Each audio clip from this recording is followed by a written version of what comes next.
Hello world, welcome to M-Banks Unfiltered, where I talk about almost anything. This audio will be Conspiracy Stuff 5. And y'all don't mind my security, going in and out their entrance and exit, and their barking security alert ability, or their going through their doggy bowl when it ain't feeding time yet and scraping it on the floor like this one just did. Girl, go making all that noise.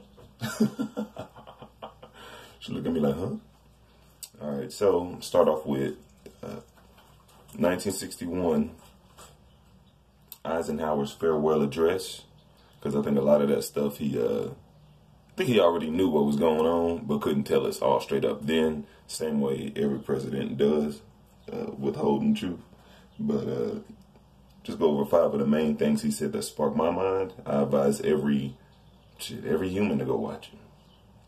And he starts out by thanking the TV and radio networks for allowing him to report and give messages to the media.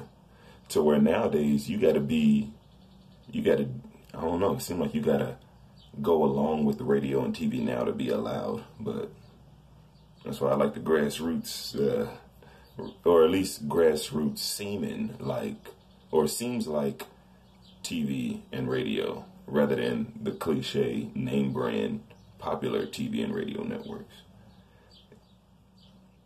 He talks about a balance between the clearly necessary and the comfortably desirable. And I think the evildoers have just been chilling and keeping their desires maintained rather than what's necessarily needed to be done.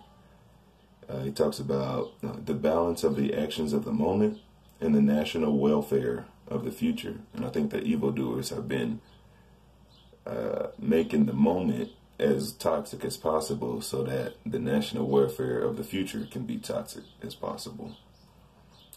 He says he doesn't want where public policy becomes captive to a scientific technological elite, and that's exactly what's happening with Gould Goo, Bookface, Turtwit, and a whole lot of others.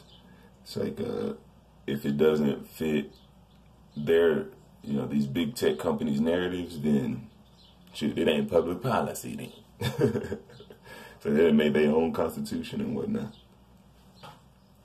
And last and most, he says, we faced an hostile ideology, global in scope, atheistic in character, ruthless in purpose, insidious in mind. That ideology is broken down into many branches. One of those branches, Thelema. It's a esoteric and occult spiritual philosophy developed in the 1900s by Aleister Crowley, who's an evil monster, by the way. I know a lot of people, at least in the internetosphere, there's a lot of back and forth on with them trying to defend this dude. I'm like, I don't think you went through the book Morals and Dogma to see the blood ritual in that he was instructing. But yeah, one of his catchphrases, do what thou wilt. And then of course you got Absol, a rapper, and got an album called Do What Thou Wilt.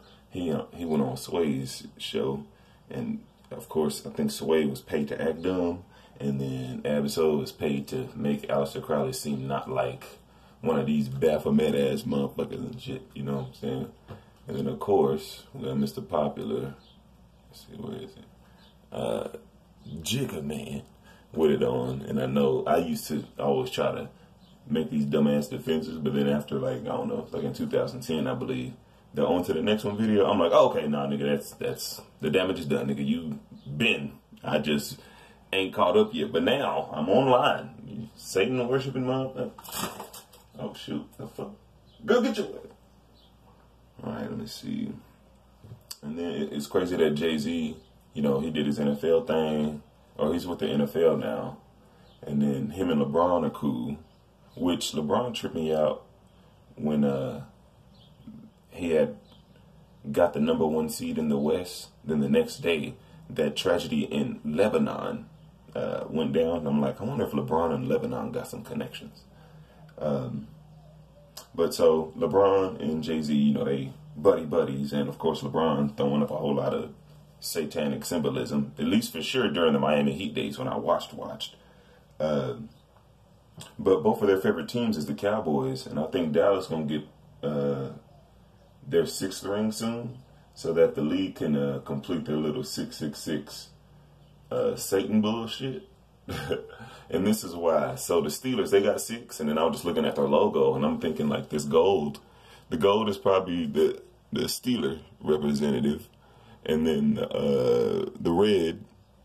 I was thinking it was gonna be San Fran, but the way that Rick Fix scripted blackout hardball bowl with the no pass interference that didn't get called at the end of the game. And then when Mahomes got his against the Niners, when Jimmy Garoppolo overthrew that pass and just how they got 20 points and just stayed there, I'm like, dog, not in. If I'm a professional, bitch, you're not just stopping me like that. But, you know, in sports entertainment, they got to make it look like, oh, come back. And, oh, that, like, dog, if a team get ahead, that should be it every time. But, you know, they got to spice it up and make it look like, oh, I guess this other team had a mental breakdown shit. But, so, I was thinking, all right, that red one then, probably just the Patriots then, because, you know, sometimes they got red jerseys. So then that blue one is probably the Dallas one. So there you go, 666. He's like, they just kind of telling us. But outside of Jay-Z and LeBron and it being their favorite team, and Dallas having 5, and the league being satanic and wanting to do a 666, or down with the 666 bullshit, this is also why I was thinking Dallas will be the team to get that 6, is because right here, they're the 6th team to ever win the Super Bowl. And so there's that.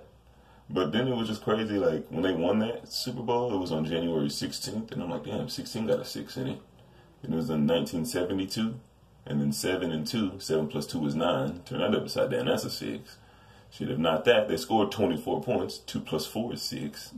So I'm like, shoot, Dallas might be the one. In a way, the league is shaping up around it. It just seems so unlikely that they would, and that's exactly how I feel like the league be getting people more mentally, sheepily programmed into thinking it's true competitive sport. When I'm like, that's probably just all part of a plan and shit. But maybe not. But shit, y'all let me know what y'all think, man. It's a little razzle dazzle on Conspiracy Stuff 5. But shoot, y'all be cool. Keep your stress low. Be prepared for everything. Don't be scared of nothing. Peace.